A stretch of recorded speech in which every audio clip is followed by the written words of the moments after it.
Hello friends, welcome to Omkara study. आज हम बहुत एक इम्पॉर्टेंट टॉपिक पे बात करेंगे। ये यूपी पीसीएस 2026 से रिलेटेड है। ठीक है। सबसे पहली बात है कि 136 दिन यानी 136 डे और 19 हफ्ते और 3 दिन बचे हुए हैं। ठीक। तो इतने दिन में अगर आपकी तैयारी जीरो भी है ना, तो इससे आप 100% जा सकते हैं। बहुत टाइम है, रिसोर्सेस कम पड़नी है, चीज़ें कम पड़नी है, बट आपका जो एफिशिएंसी है ना वो बढ़ जाएगी। मतलब अगर आप बस वही पढ़ोगे जो इम्पोर्टेंट है, फालतू की चीज़ें नहीं अगर पढ़ा जाए, तो ये 136 दिन बहुत है। अगर आपका बिल्कुल भी तैयारी नहीं है तो आप पूरी 100% पे जा सकते हैं। इसमें कोई दो राय नहीं है। ठीक है। काफ़ी इजी भी है, कोई बहुत ज़्यादा टफ नहीं है ये एग्ज़ाम। तो मैंने कुछ यहाँ पर एक पीडीएफ बनाया है आपके लिए। ठीक है। तो इसमें हम देखते हैं कि हाई इल्ड टॉपिक्स और रोड मैप प्रीलिम्स और मेंस के लिए। ठीक है। तो बेसिकली प्रीलिम्स के लिए तो 136 दिन बचे हुए हैं। मेंस के लिए मान लीजिए कि 3-4 महीना और ऐड कर लीजिए, 120 दिन और ऐड कर लीजिए। ठीक है। यही होगा, 3-4 महीने बाद मेंस भी हो जाता है मैक्सिमम, उसके अंदर भी हो सकता है। ठीक है। तो चलिए हम देखते हैं सबसे पहले इसमें क्या क्या इंपॉर्टेंट है। ओके। तो हम सबसे पहले देखते हैं कि जो नए हैं, जो पहली बार दे रहे हैं, फर्स्ट टाइमर हैं। ठीक। उनके लिए हम देखते हैं कि 150 क्वेश्चन है, जो 200 नंबर का होता है। जीएस पेपर 1 में है, मतलब जो प्रीलिम्स होता है उसकी बात कर रहे हैं। ठीक है। 150 क्वेश्चंस होते हैं 200 मार्क्स के। ये पहला पेपर में होता है। दूसरे पेपर में 100 क्वेश्चन होते हैं 200 मार्क्स के। ठीक। पेपर 2 में होता है, ये पेपर 1 में होता है ऐसा। ठीक है। अब देखिए क्या होता है ना कि हमने जो ये एनालाइज किया है, जो भी पेपर, ये लगभग 7-8 साल के पेपर हम देखते हैं कि भाई 7-8 सालों में क्या क्या रिपीट हो रहा है, कैसे पेपर्स बनाए जा रहे हैं और क्या क्या इंपॉर्टेंट टॉपिक्स रहे हैं इसमें। ठीक है। सबसे ज़्यादा तो हमने जो एनालाइज किया है वो 18 से 25 तक के पेपर, जो 25 लास्ट ईयर पेपर हुआ था। इसमें क्या है, हिस्ट्री, पॉलिटी, उत्तर प्रदेश का special, environment and general science. ठीक। अब हम देखेंगे कि वेटेज वाइज मतलब किसका कितना ज़्यादा इंपॉर्टेंट है, कितने ज़्यादा क्वेश्चंस बन रहे हैं, ये भी देखना बड़ा ज़रूरी है। क्योंकि अगर हम सोचिए, अगर हम 5 क्वेश्चन के लिए बहुत ज़्यादा एफर्ट लगा रहे हैं और अगर हम सेम एफर्ट में 25 क्वेश्चन हम सॉल्व कर सकते हैं, 22 क्वेश्चन सॉल्व कर सकते हैं, तो हम पहले 22 क्वेश्चन वाले पे ज़्यादा एफर्ट लगाएंगे जो एफर्ट हम 5 पे लगा रहे हैं। ठीक है। तो प्रिडिक्शन इसमें कभी ऐसा नहीं होता कि ऊपर नीचे हो जाएगा। जो फिक्स है, जहाँ से जो आना है वो फिक्स है। ठीक है। टॉपिक से फिक्स है, 2-4 क्वेश्चन ऊपर नीचे आते रहते हैं। ठीक है। ऐसा नहीं है कि 22 है तो सीधे 10 आ जाएगा, नहीं, ऐसा कुछ नहीं है। 22 है तो 20 हो सकता है, या 20 है तो 19 हो सकता है, या फिर 22 है तो 25 हो सकता है। ठीक है। ऐसा नहीं कि 22 है तो 10 हो जाएगा। ठीक। तो जो है ये 65% क्वेश्चन जो इन्हीं टॉपिकों से आता है। तो हम सबसे पहले इसी पे देखेंगे कि लाइक ये कितना इंपॉर्टेंट है, क्या है। अब हम सब्जेक्ट वाइज अगर हम देखें प्रायोरिटी किसकी ज़्यादा है, तो देखिए सबसे पहले है मॉडर्न हिस्ट्री और फ्रीडम स्ट्रगल। अब फ्रीडम स्ट्रगल तो इतना ज़्यादा इंपॉर्टेंट है कि फ्रीडम स्ट्रगल से हर साल हर एग्ज़ाम में, या बीपीएससी हो या यूपी पीसीएस हो या यूपीएससी हो, ठीक है, ये फ्रीडम स्ट्रगल इनका फेवरेट टॉपिक रहा है। बिकॉज ये इसमें बहुत सारा पढ़ने का भी रहता है, बहुत सारे ऑर्गेनाइजेशन भी बने थे, अलग अलग लीडर्स भी इसमें डेवलप हुए थे, बने थे। ठीक है। उन्होंने बहुत ज़्यादा योगदान दिया था। तो हम देखते हैं कि अब देखिए इसमें जैसे सोशियो रिलीजियस रिफॉर्म मूवमेंट में क्या आता है, सबसे पहले ब्रह्मो समाज, ठीक, आर्य समाज, ठीक, रामकृष्ण मिशन, ठीक, अलीगढ़ मूवमेंट, ठीक है, एंड की रिफॉर्मर्स इन यूपी। तो इसमें क्या है कि इनके डेट्स, ठीक है, ब्रह्मो समाज कब बना था, किसने बनाया था, आर्य समाज किसने बनाया था, पर्पस क्या था, ठीक है, ऑब्जेक्टिव्स क्या थे इनके, रामकृष्ण मिशन का फॉर्मेशन किसने किया था, कौन इसका चेयरमैन था, किस ईयर में बना था, ठीक। अलीगढ़ मूवमेंट स्टार्ट क्यों हुआ था, इनके ऑब्जेक्टिव्स क्या थे, क्या मेन इनका मूवमेंट का मेन स्लोगन क्या था कि क्यों ये अलीगढ़ मूवमेंट बनाना पड़ा। ठीक है।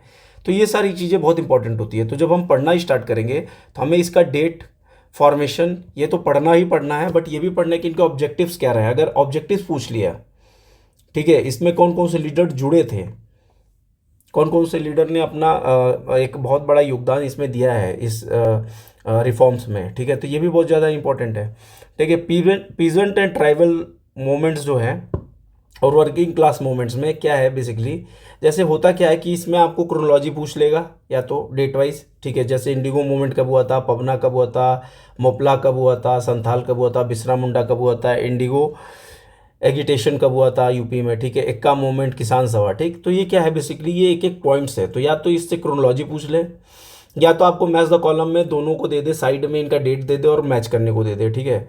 या फिर आपके इनके लीडर्स के बारे में पूछ ले कि भाई इंडिगो रिवोल्ट किसने स्टार्ट किया था या पवना किसने किया था। तो हर एक के एक पर्टिकुलर लीडर है जिन्होंने ये चीज़ें, ये रिवोल्ट स्टार्ट की थी, जिसके बाद से वो फेमस हुए थे, ठीक है। या फिर उन्होंने अपनी बलिदान दिया या योगदान दिया इस मोमेंट में, ठीक है। और उनका डेट, तो डेट सबसे ज़्यादा इंपॉर्टेंट है। कौन लीडर रहा ये इंपॉर्टेंट है, क्या ऑब्जेक्टिव्स रहा ये भी इंपॉर्टेंट है कि क्यों हुआ था, किस लिए किया गया था, ठीक है। अब नेशनल मूवमेंट्स में आते हैं हम 1885 से 1947, ठीक है। 1885 इसलिए है क्योंकि फॉर्म हुआ था INC, ठीक, इंडियन नेशनल कांग्रेस का फॉर्मेशन हुआ था, ठीक है। तो ये डेट बहुत इंपॉर्टेंट है। उसके बाद से क्या क्या हुआ after formation of after formation of INC, क्या क्या मूवमेंट्स स्टार्ट हुए, ठीक है।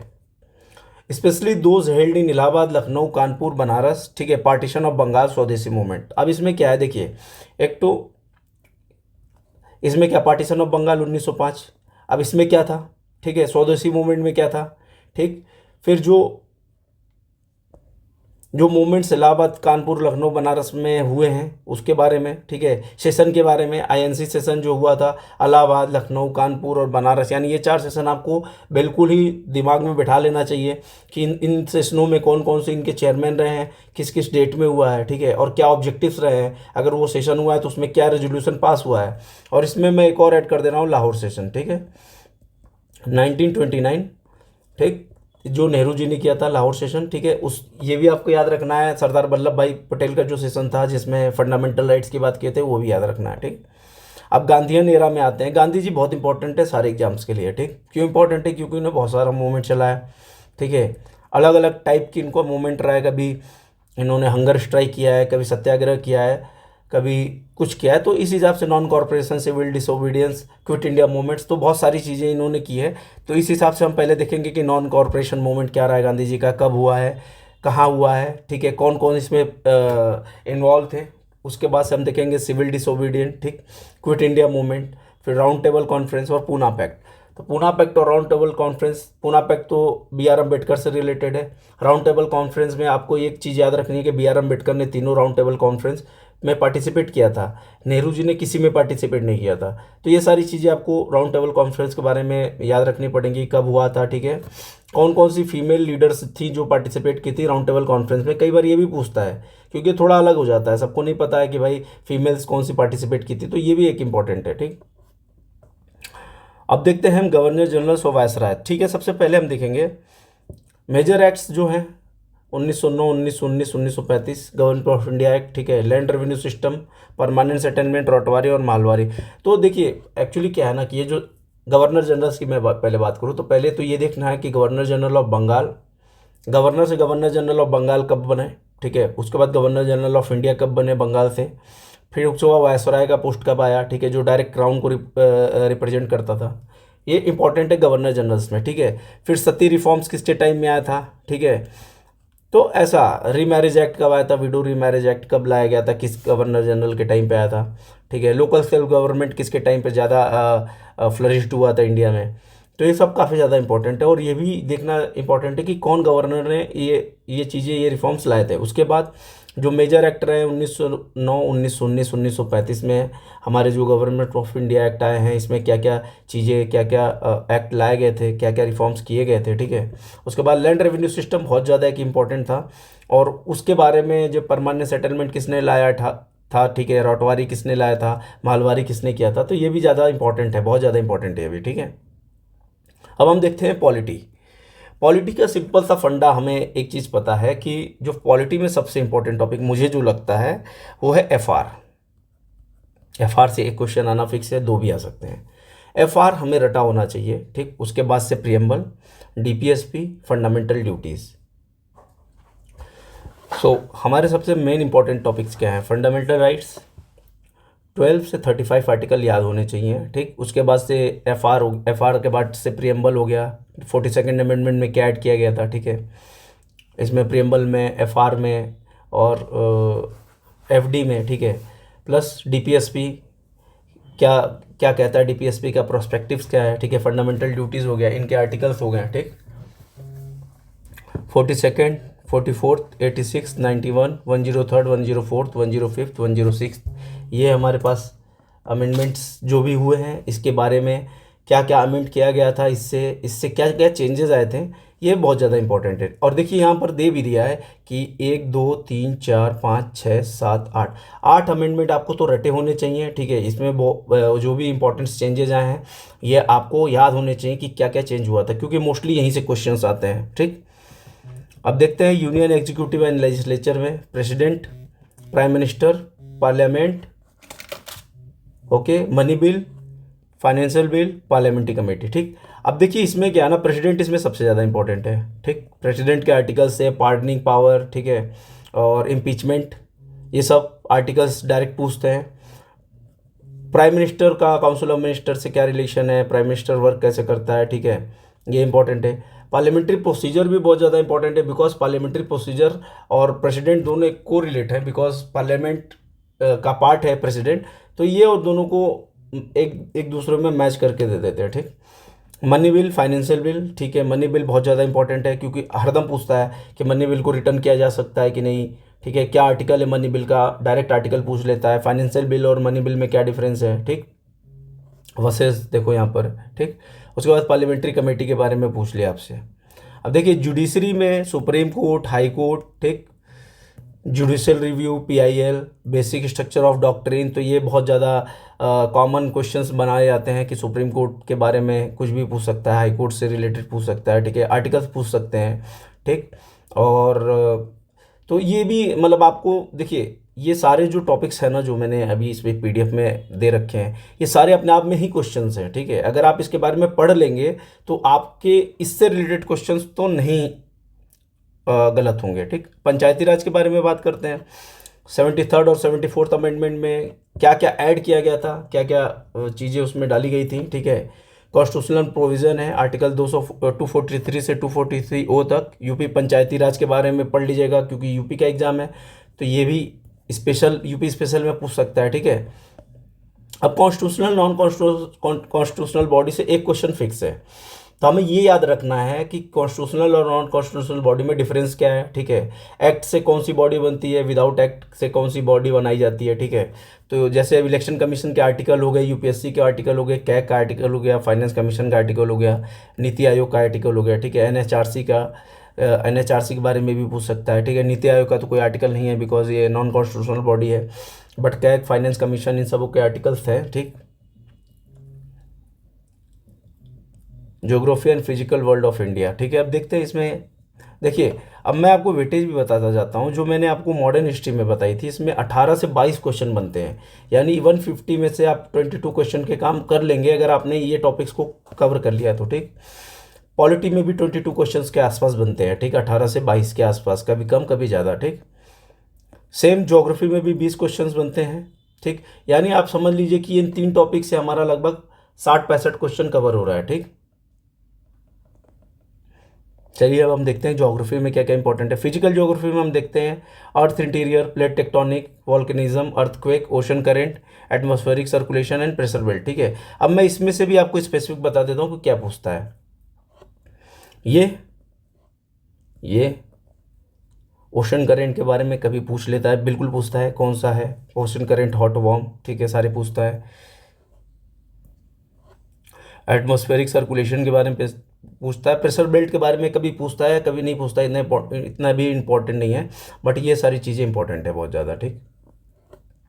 इंडियन ज्योग्राफी में, ठीक है, हिमालय, इसके रिवर्स, ठीक है, पेनिनसुलर रिवर सिस्टम, दोनों के रिवर सिस्टम, ड्रेनेज पैटर्न, ठीक है, गंगा है। अब गंगा सबसे लॉन्गेस्ट रिवर है, बहुत बड़ी है। ड्रेनेज सिस्टम में इनमें बहुत सारे रिवर्स कन्फ्लुएंस होते हैं, ठीक है। तो इसके बारे में आप पढ़ लीजिए कि ये कहाँ से ओरिजिनेट हो रहा है, कैसे क्या कौन कौन सी नदी इसमें कॉन्फ्लुएंस हो रही है, तो गंगा बन रहा है, ठीक है, फॉर्मेशन हो रहा है इसका। ठीक। ड्रेनेज पैटर्न हो गया, मानसून डायनेमिक्स हो गया, सॉइल टाइप्स हो गया, नेचुरल वेजिटेशन हो गया। ठीक। इकोनॉमिक्स एंड ह्यूमन ज्योग्राफी में देख लेते हैं, minerals and energy resources, distribution, coal, iron, petroleum. ठीक है, इंडिया एंड वर्ल्ड। ठीक। अच्छा देखिए, कोल और आयरन ओर, ये तो इसके फेवरेट टॉपिक्स हैं। कहाँ पे ज़्यादा पाया जाता है, ठीक है, आयरन ओर कहाँ पे ज़्यादा पाया जाता है, किस स्टेट में ज़्यादा पाया जाता है, ठीक है, उसका हरदम पूछता है। ठीक है, माइनिंग एरियाज़ के बारे में पूछता है, किस रिवर के पास, किस रिवर बेल्ट के पास क्या कितना रिसोर्सेज पाए जाते हैं। ठीक है, ये भी बहुत ज़्यादा पूछता है। पेट्रोलियम भी पूछ लेता है, बट ये कोल और आयरन तो बहुत ज़्यादा इंपॉर्टेंट है। ठीक।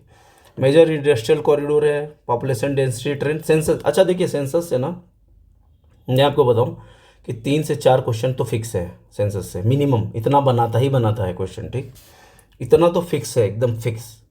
सेंसस बहुत इंपॉर्टेंट है। कई बार 5-6 क्वेश्चन भी पूछ लेता है, डिपेंड करता है उसके मूड पे। ठीक है, इसमें सेक्स रेशियो पूछ लेगा, पॉपुलेशन डेंसिटी पूछ लेगा। ठीक है, अलग अलग स्टेट की पॉपुलेशन में क्रोनोलॉजी पूछ लेगा, कौन सबसे किसका ज़्यादा है, किसका कम है। ठीक, तो ये बहुत ज़्यादा इंपॉर्टेंट है। तो सेंसस हमको एकदम रटा होना चाहिए, हमारे मतलब दिमाग में बैठा होना चाहिए। अब हम देखते हैं इन्वायरमेंट एंड इकोलॉजी बायोडाइवर्सिटी में। ठीक, इसके टोटल मिला के इन तीनों से 15 से 18 क्वेश्चन आते हैं। तो अभी मैंने आपको बताया कि 3 टॉपिक से हमारे पास लगभग 65 क्वेश्चन हो चुके हैं। 60 क्वेश्चन, 65 क्वेश्चन के आसपास हो चुके हैं। 65 क्वेश्चन 3 टॉपिक से। ठीक, हमें सिलेक्शन के लिए चाहिए 98 क्वेश्चंस, यानी हमें टोटल और कितने क्वेश्चंस चाहिए? 33 क्वेश्चन। ठीक, अब हम देखते हैं इन्वायरमेंट इकोलॉजी में। ठीक, इन्वायरमेंट इकोलॉजी, इकोसिस्टम इकोलॉजी में फूड चेन। फूड चेन क्या है? स्नेक खाता है फ्रॉग को, फ्रॉग खाता है जो भी अपने कीट वीट को। ठीक है, तो वो फूड चेन में क्या है, उसका प्रोसेस है। ठीक है, ग्रास ओपर को, ग्रास ओपर ग्रास खाता है, फिर उसको फ्रॉग खाता है, उसको स्नेक खाता है, उसको ईगल खाता है, ऐसे फूड चेन जो चलता है। ठीक है, ट्रॉपिक लेवल के बारे में बात करेंगे, इकोलॉजिकल पिरामिड्स। ठीक है, बायो अक्यूमुलेशन और बायो मैग्नीफिकेशन। ठीक है, तो ये 3-4 टॉपिक हैं जिसके बारे में पूछता है। बट इसमें भी बहुत ज़्यादा इंपॉर्टेंट मैं बता रहा हूँ, जो 18 क्वेश्चन आते हैं वो नेशनल पार्क से ज़्यादा आता है, wild life sanctuary, biosphere reserve और रामसर साइट। तो रामसर साइट क्या होता है कि हर साल अपडेट होता है। ये 2026 में कितने रामसर साइट हैं, क्योंकि हर मंथ कुछ ना कुछ इसमें अपडेट होते रहते हैं। तो इसका लेटेस्ट डाटा है ना, ये बहुत ज़्यादा इंपॉर्टेंट है। अगर आपके पास पुराने डेटा हैं उसको ख़त्म कीजिए, नया फिर वापस से देखिए। ठीक है, और यूपी में कितने रामसर साइट्स हैं, क्या ऐड हुआ है। ठीक है, ये भी बहुत ज़्यादा इंपॉर्टेंट है।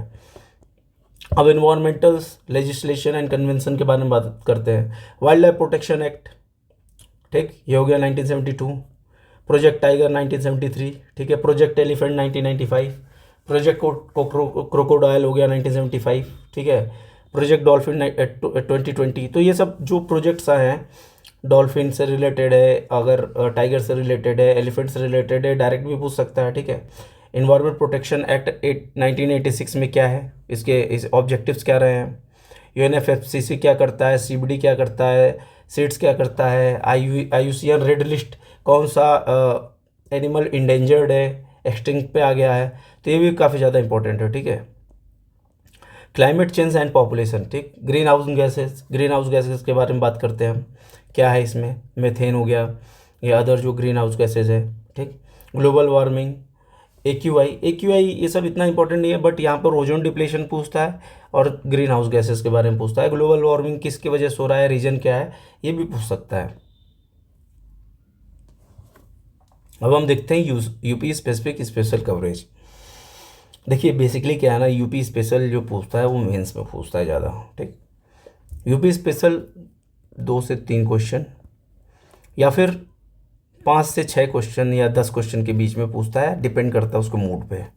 और वो भी जो यूपी स्पेशल पूछता है ना, वो यूपी स्पेशल नहीं है। यूपी में डांस एकेडमी कब बना था, और ये फॉर्मेशन, ऑर्गेनाइजेशन के फॉर्मेशन वगैरह ज़्यादा पूछता है, या लोकल डायनेस्टी में जो फाइट्स वगैरह हुई हैं, या फिर लोकल डायनेस्टी कहाँ पर कौन रहा है, कौन रूल किया है, ये सब पूछता है। ठीक है, बट बेसिकली ये जो यूपी स्पेशल है ना, ये मेंस के लिए है, पेपर 5 और 6। ठीक, और इसमें भी जो हाई वेटेज है, वो हाई वेटेज है यूपी पॉलिटी एंड स्कीम्स की। यूपी से रिलेटेड स्कीम्स क्या आते हैं, ठीक है, गवर्नमेंट ने क्या स्कीम लगाया, स्टेट एग्जीक्यूटिव गवर्नर का रोल क्या है, UP state scheme for women agriculture youth and administration division के लिए ज़्यादा फोकस करता है, ठीक है।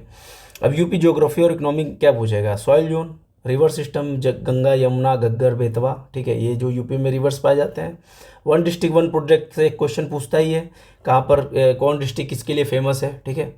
और यूपी बजट, एक्सप्रेसवे, इंफ्रास्ट्रक्चर, ठीक है, ये सारी चीज़ें। बजट से तो देखिए क्वेश्चन आना ही है, 2 क्वेश्चन आना है, ठीक है, बजट से पूछता है क्वेश्चन, ठीक। अब देखिए यूपी में क्या है, यूपी 1857 का रिवॉल्ट का है, कानपुर से कौन थे, बेगम हजरत महल लखनऊ से थी, रानी झांसी झांसी से थी, बरेली से थे, कौन थे, ठीक है। Ancient site Hastinapur, Sarnath, Kaushambi. Folk music तो इतना नहीं पूछता ये, डांस वगैरह पूछ लेता है, बट ये समझ लीजिए कि ज़्यादा क्वेश्चन नहीं आता, 8 से 10 क्वेश्चन प्री में आने हैं बस, उससे ज़्यादा नहीं आना है। तो हमने यहाँ पर देख लिया है कि हम 65 क्वेश्चन तो हमने कर लिया, अब उसके बाद से 65 प्लस 18, ठीक, तो ये हो गया 83 क्वेश्चन। अब हमारे पास 10 क्वेश्चन यूपी का अगर हमने कर लिया तो 93, ठीक। अब हम आते हैं जनरल साइंस पे। जनरल साइंस का वेटेज देखिए, मैंने देखा है कि हर एग्जाम में जनरल साइंस पूछता है, जनरल साइंस से उसको प्यार बहुत है, ठीक है, किसी भी एग्जाम को बहुत ज़्यादा प्यार है। इसमें क्या है, बायो, फिजिक्स, केमिस्ट्री, ठीक, ये 3 चीज़ें हैं, ये जनरल साइंस से रिलेट करती हैं, ओके। अब देखिए बायो में क्या है, बायोलॉजी में मैक्सिमम वेटेज जो होता है वो ह्यूमन फिजियोलॉजी, ठीक, digestive system, respiratory, circulatory, nervous system, diseases में बैक्टीरियल, वायरल, फंगल, ठीक, deficiencies, vitamin, minerals and genetics. अच्छा देखिए ये जो टॉपिक है ना यहाँ पे, ये डिजीज़, इससे 3-4 क्वेश्चन आने हैं, विटामिन और मिनरल से 1-2 क्वेश्चन आने हैं, जेनेटिक्स उतने नहीं आते हैं, ठीक, और डाइजेस्टिव सिस्टम वगैरह के पार्ट्स, ऑर्गन्स वगैरह पूछ लेता है कि ये किस से रिलेट करते हैं और क्या इनका फंक्शन है। अब फिजिक्स में हम देखते हैं यूनिट एंड मेजरमेंट, ठीक, ये बहुत ज़्यादा इंपॉर्टेंट है, एक क्वेश्चन आ जाता है। ऑप्टिकल लेंसेज से आता ही आता है, साउंड वेव में पूछ लेगा, मीडियम, किस मीडियम में से मीडियम चेंज हो रहा है तो क्या चेंजेस आते हैं, फ्रीक्वेंसी चेंज होता है, वेवलेंथ चेंज होता है, ठीक है। अगर ये पूछ सकता है कि किस मीडियम में साउंड की स्पीड ज़्यादा है, साउंड ज़्यादा आएगा, ठीक है। इलेक्ट्रोमैग्नेटिक स्पेक्ट्रम और वर्क एनर्जी, यानी जो इसमें टॉपिक मेंशन है ना, बस इतना ही बहुत ज़्यादा इंपॉर्टेंट है, इसी से ही क्वेश्चन आते हैं। ऐसे तो 50 टॉपिक हैं, बट इसी से वो क्वेश्चंस बनाते हैं ज़्यादा। केमिस्ट्री में एवरीडे केमिस्ट्री, ठीक है, पॉलीमर हो गया, सिंथेटिक फाइबर हो गया, एसिड बेस सॉल्ट हो गया, ठीक है। एसिड बेस का क्या होता है, न्यूट्रल साथ को होता है, उससे नीचे एसिडिक होता है, सुपर बेसिक होता है, ये जानना जरूरी है। मेटल नॉन मेटल क्या होता है, common chemical compounds and commercial name उसके, ठीक है। बेकिंग सोडा का क्या नाम है, ठीक है। सोडियम बाइकार्बोनेट को क्या बोलते हैं, ठीक है। और साइंस एंड टेक में इसरो का space mission, defence technology, missile submarine, AI, robotics वगैरह ज़्यादा पूछता है। तो इससे हमारे लगभग हो जाएंगे 93 प्लस 22, ठीक, 115। अगर आपने इतना कर लिया तो आपका सिलेक्शन फिक्स है। अब हम आते हैं करंट अफेयर में। करंट अफेयर एक one of the most important part है यूपी का। इससे 25 से 30 क्वेश्चन बनाना ही बनाना है उनको, 30 से 35 क्वेश्चन बनाएंगे। अगर हमारे पास 115 आ गए तो 35 करंट है हमारे, ठीक, तभी जाके 150 होगा, ओके। अब देखिए 10 से 12 महीने का करंट अफेयर आपको प्रिपेयर करना है, बट मोस्टली 7-8 महीने का तो होना ही चाहिए, ठीक है, ठीक। अब ज़्यादा अटेंशन किस पे देना है, गवर्नमेंट स्कीम, इंटरनेशनल रिपोर्ट, अच्छा इंटरनेशनल रिपोर्ट्स में क्या है ना बेसिकली कि एक तो रैंकिंग पूछ लेता है, बट वो कौन इसको रिलीज करता है, ठीक है, कौन इसको इस रिपोर्ट को बनाता है, ठीक है, ये भी बहुत इंपॉर्टेंट है, कौन ऑर्गेनाइजेशन। मिलिट्री एक्सरसाइज से क्वेश्चन आने हैं, फिक्स है, ठीक। मिलिट्री एक्सरसाइज से क्वेश्चन आना फिक्स है। इकोनॉमिक सर्वे से पूछ लेता है, स्कीम्स वगैरह, ठीक है, हाईलाइट्स उसके देख लेना जरूरी है। नेशनल एंड इंटरनेशनल इवेंट्स में क्या है, समिट्स जो हो रहे हैं, G20, BRICS, SCO, ASEAN, global indices, Indian rank, important appointments and military exercises very high, ठीक। इकोनॉमिक एंड एग्रीकल्चर में यूपी यूनियन और यूपी का बजट जो मैंने आपको ऊपर बोला था, यूपी स्पेशल में पूछ लेता है। इन्फ्लेशन, ठीक है, MSP लिस्ट और बैंकिंग्स, ठीक है। Monetary policy basis agriculture census data भी बहुत ज़रूरी है। प्रोडक्ट कौन सा प्रोड्यूस किस स्टेट में ज़्यादा हो रहा है, ठीक है। जैसे गेहूँ सबसे ज़्यादा कहाँ हो रहा है, राइस सबसे ज़्यादा प्रोडक्शन में कहाँ हो रहा है, बनाना कौन सबसे ज़्यादा प्रोड्यूस कर रहा है, मैंगो कौन सा स्टेट सबसे ज़्यादा प्रोड्यूस कर रहा है, स्ट्रॉबेरी कहाँ सबसे ज़्यादा हो रहा है। तो ये बहुत ज़्यादा इंपॉर्टेंट है। मिल्क किस स्टेट में सबसे ज़्यादा फॉर्म हो रहा है, मीट प्रोडक्शन में आगे कौन है, एग प्रोडक्शन में आगे कौन है, फिश प्रोडक्शन में आगे कौन है। तो प्रोडक्शन से रिलेटेड, एग्रीकल्चर से रिलेटेड सेंसस का डाटा आपको होना चाहिए, ठीक। सेंसस अर्बनाइजेशन मैंने आपको बताया वेरी हाई, ठीक है। Literacy, sex ratio, child sex ratio, urban rural population, national and UP specific पूरा, ठीक है। नेशनल इंडिया का सेंसस में सेक्स रेशियो क्या है, यूपी का क्या है, ठीक है। और चाइल्ड सेक्स रेशियो क्या है यूपी का, कौन से डिस्ट्रिक्ट में सबसे ज़्यादा हाई सेक्स रेशियो है, किस में सबसे कम है। तो ये बहुत ज़्यादा इंपॉर्टेंट है, ठीक है। अब 136 दिन की जो स्ट्रेटजी है वो मैं आपको बताता हूँ कि maximum retention for UP PCO 2026 implement, और तीन स्टेज में आपको डिवाइड कर लीजिए। पहले फेज 1 कीजिए, ठीक। फेज 1 में क्या करना है,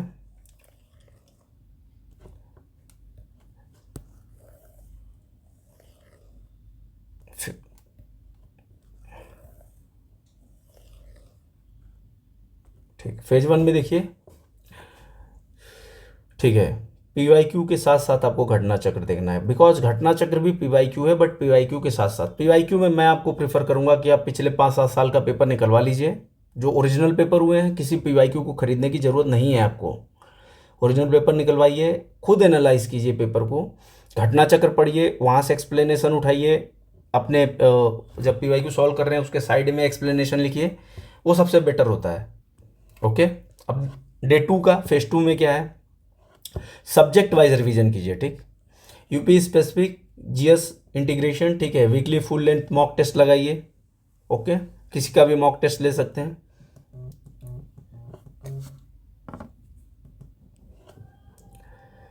अब फेज 3 में देखते हैं intense revision of high tables, ठीक है। सबसे ज़्यादा रिवीजन तो बहुत ज़्यादा इंपॉर्टेंट है।